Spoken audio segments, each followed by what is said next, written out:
আল্লাহর পায়ে সেজদা দিলে এর চাইতে খুশি আর আল্লাহ হয়ে থাকে না। এই জন্য আল্লাহ কোরআনে বলছেন অসজুদ অকতারিব, যে করিব শব্দের অর্থ নিকটবর্তী। কি সবাই বলেন কি?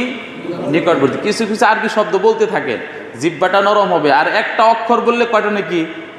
10টা নাকি? তাহলে আরবি অক্ষর যদি কিছু কিছু বলি সব আছে না নাই?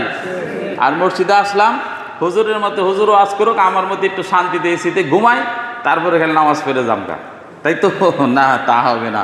ওই যে গত শুক্রবারে বলছি না, জুমার নামাজ ছিল 4 রাকাত। কয় রাকাত? 4 রাকাত। সেই 4 রাকাত থেকে 2 রাকাত এর সওয়াব খুতবার মধ্যে ঢুকিয়ে দিয়েছেন আল্লাহ। সুবহানাল্লাহ বলে। তার মানে খুতবা শোনা ওয়াজিব। কি ওয়াজিব? আপনি শুনেন নাই, ওয়াজিব যদি তরফ হয় নামাজ হবে? সুজদা দেওয়া লাগবে না?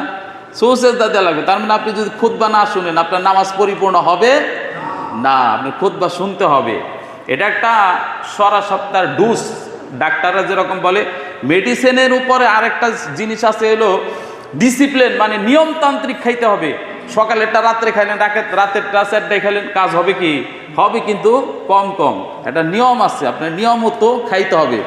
এইটাও এইরকম, আপনার নিয়ম আছে। আপনি খালি মসজিদে সবার শেষে আসলেন না, আপনার কাজ নাই। মসজিদে যখন হাইয়া আলাল সালাহ হাইয়া আলাল ফালাহ বললো, তখন আপনার সব কাজ ছেড়ে দিয়ে মসজিদের দিকে আসেন। ডাকটা কার?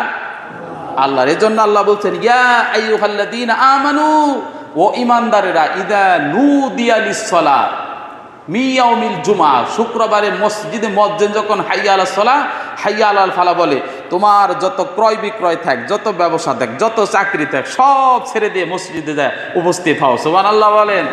তার মানে আপনি অযথা দেরি করতে পারবেন না। এটা আল্লাহর কথা, আল্লাহর হুকুম। যেটা বলতেছিলাম, ওয়াসজুদ ওয়াকতারিব, করিব শব্দের অর্থ হলো নিকটবর্তী। কি নিকটবর্তী? যেরকম আমরা মসজিদে যখন ইমাম মুয়াজ্জিন সাহেব একামত দেয়, কদ কা মাতিসলা, কদ নিকটবর্তী, কা তোমার মাতিসলা, নামাজ খুব নিকটবর্তী, তাড়াতাড়ি প্রিপারেশন নাও।